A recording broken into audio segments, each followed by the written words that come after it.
زمین کی گردش، سائنسی تحقیق اور قیامت کی نشانیاں۔ ماہرین ارضیات کے مطابق زمین کی اندرونی تہہ، جو لوہے اور کیل جیسے عناصر سے بنی ایک ٹھوس اور گرم مرکز پر مشتمل ہے، گزشتہ کچھ دہائیوں سے اپنی رفتار میں تبدیلی کا سامنا کر رہی ہے۔ کچھ تحقیقی رپورٹس کے مطابق 2010 کے بعد سے اس تہہ کی گردش سست ہونا شروع ہو گئی ہے، اور حالیہ سائنسی تجربے میں یہ اشارہ دے رہے ہیں کہ یہ تہہ اب 2025 میں ممکنہ طور پر اپنی مخالف سمت میں گردش کرنے لگی ہے۔ یہ تبدیلی صرف سائنسی نقطہ نظر سے ہی حیران کن نہیں، بلکہ اس کے ممکنہ اثرات بھی نہایت اہم ہیں۔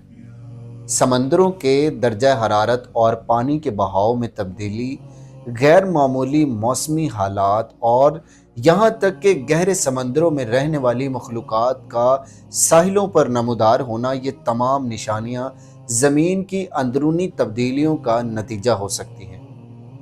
جب زمین کی اندرونی تہہ مخالف سمت میں گردش کرے گی تو اس سے زمین کے مقناطیسی میدان، زلزلوں اور موسموں پر اثر پڑ سکتا ہے۔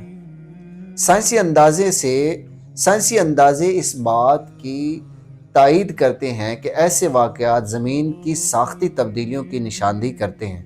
صرف یہی نہیں، بلکہ جب اندرونی سطح مکمل طور پر الٹی سمت میں گھوم جائے گی تو یہ وہی دور شروع ہوگا جس میں سورج مغرب سے طلوع ہوگا، مطلب مغرب سے نکلے گا، اور اسلامی تعلیمات کے مطابق قیامت کی بڑی نشانیوں میں سے ایک نشانی سورج کا مغرب سے طلوع ہونا ہے۔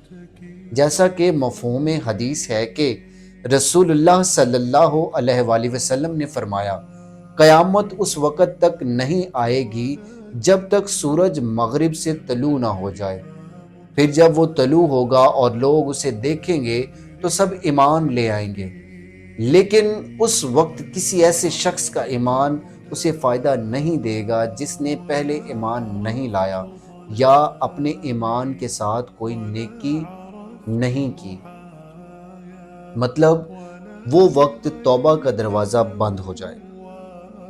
اب جب کہ سائنسی دنیا میں زمین کی گردش میں غیر معمولی تبدیلیوں کی تصدیق کر چکی ہے، تو کیا یہ وقت نہیں کہ ہم اللہ تعالیٰ سے سچی توبہ کر کے اپنے ایمان کا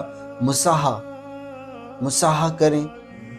کیا ہمیں اب بھی اللہ سے نہیں ڈرنا؟ کیا ہم اس دن کا انتظار کر رہے ہیں جب توبہ کے دروازے بند ہو جائیں گے؟ ہمیں چاہیے